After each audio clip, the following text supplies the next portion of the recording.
I'm about to challenge one of the biggest beliefs in allied health. The better clinician I become, the better practice I'll create.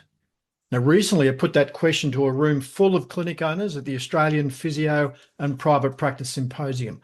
I brought 2 volunteers on stage and asked the audience 2 simple questions that completely changed the conversation. Now, in this video, I'll tell you what happened, plus I'll show you footage from the live event. Check it out. There's one belief that almost every health professional has. It's the belief that if I become a better clinician, I'll grow a better and more successful practice. Now, let me be clear on something before we go into this. Clinical excellence absolutely matters. Patients deserve outstanding care, so that's not in question here. This is about business growth, not just clinical standards. And this is kind of where I'm going with this video today. Because most clinicians believe if they're a better clinician, the better technically they are, the more patients they'll have. They believe if they're a better clinician, they'll have better retention of those patients.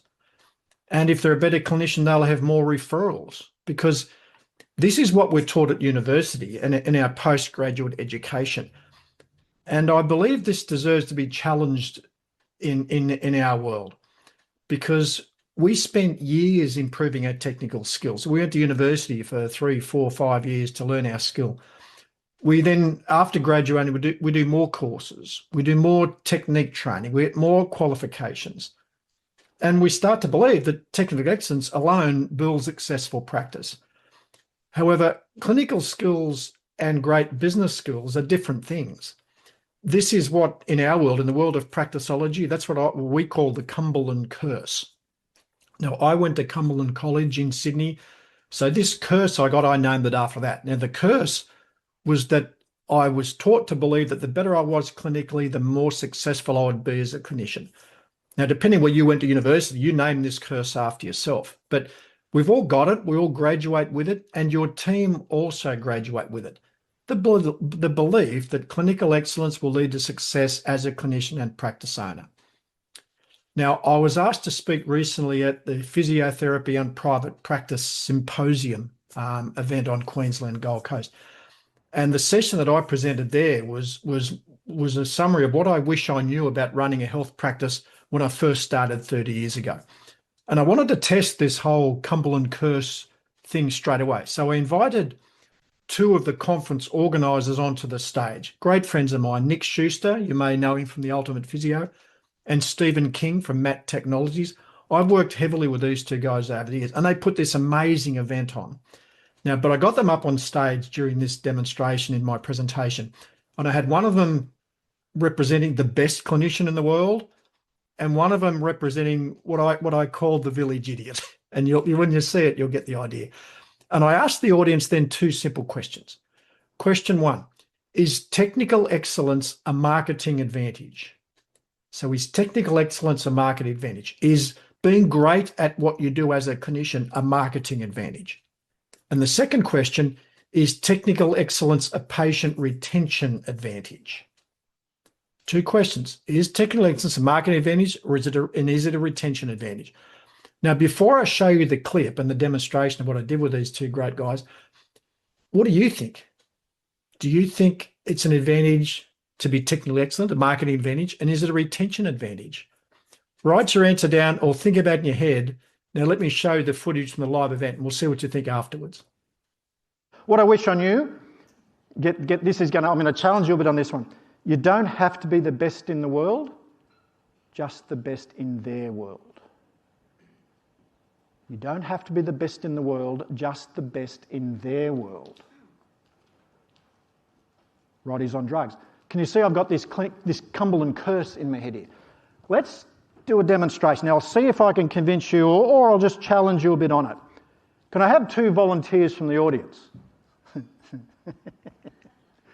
Schuster? King? Where are my volunteers? Come on, come up here. Don't hide over there. Look at these volunteers. Let's welcome them to the stage. Mate, long lost friend. Mate, how are you? All right. Let's have some fun with this. Schuster, you stand just there. Kingy, you're going to stand there for me. This could go anywhere. Now, pretend you don't know either of those two guys. You have no idea who they are. We okay with that? This guy, technical genius. He's a superstar practitioner. He can fix stuff. He knows stuff. He's educated. He's a very, very smart unit, aren't you, Kingy? I'll say so. You are. He's a superstar. This guy, he is the village idiot.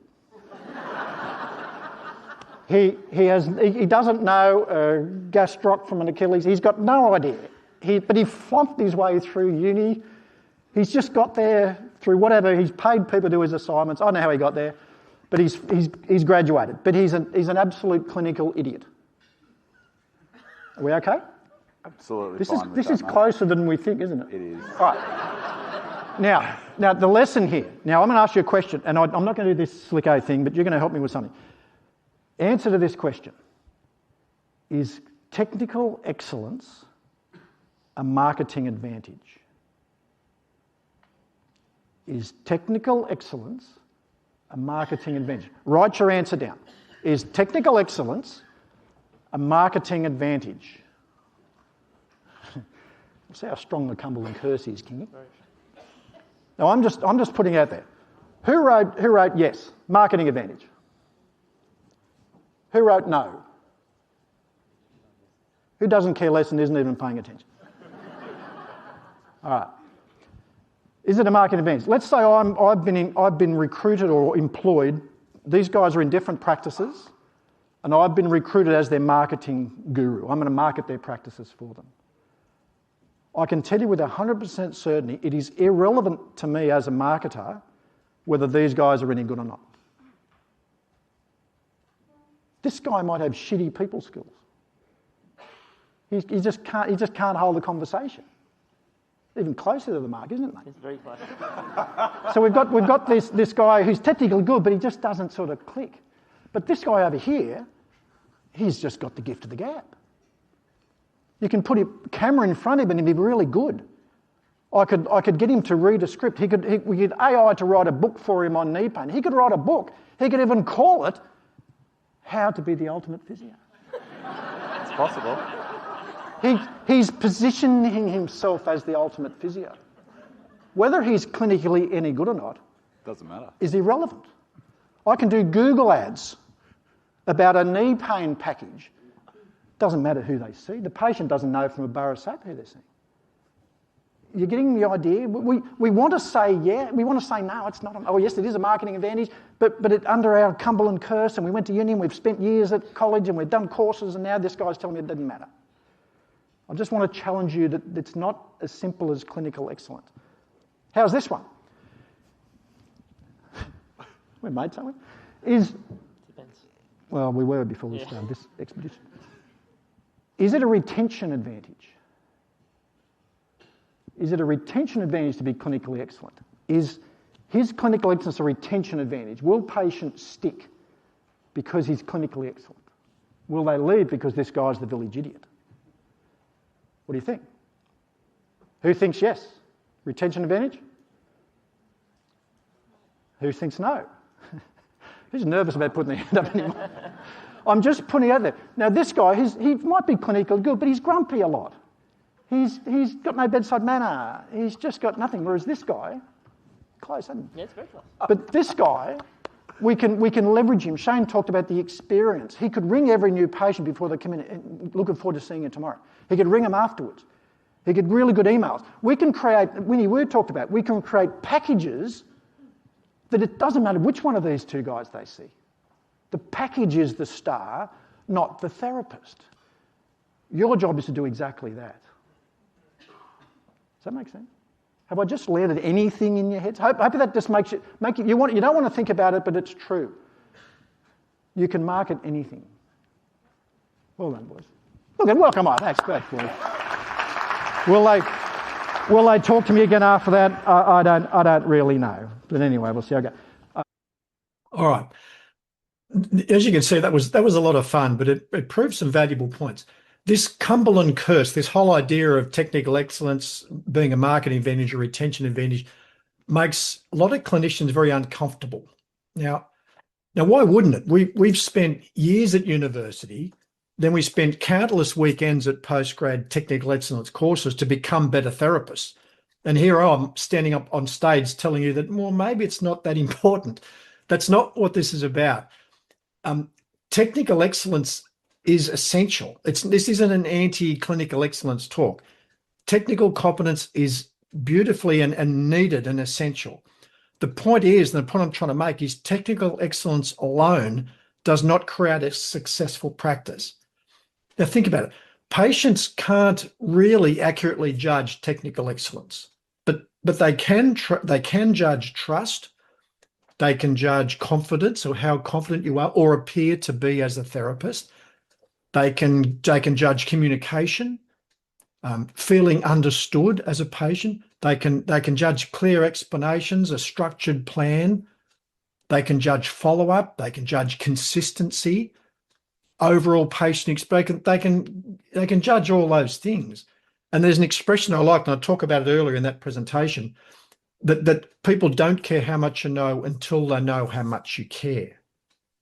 So treatment matters, but the experience determines whether they complete their care and refer others. So the big lesson for you guys, great clinics are built by great systems. They're built on great systems. So marketing, action plans, packages of care, team training principles, front desk, patient communication, follow-up, positioning, reinforcing that the package is the star, not the therapist. Now, I like this. Clinical excellence helps get patients better. Great systems helps patients stay long enough to get better. Successful clinics combine both those things. Now, if this video and that short snippet challenges the way you think about growing a clinic, and you want to learn more about running a successful practice, there's a link under this video in the description. It's titled Earn More, Work Less, the Practice Owner's Plan. So Earn More, Work Less, the Practice Owner's Plan. It shows the complete framework we use to build a practice that grows without relying solely on the owner. It's all about the marketing. It's about patient retention, team training, team systems, and practice growth. So check it out underneath this video. Subscribe to this channel for practice growth strategies. Love to have you along for the ride. And I'd love your comments below. I know I don't think I upset anyone. Maybe I did. It's just that we've got to challenge some of our beliefs. And I hope I've done that for you today. Love to hear your comments underneath. Check out that presentation. And if you want some more, Earn More, Work Less, the Practice Owner's Plan. I'll see you on a future video.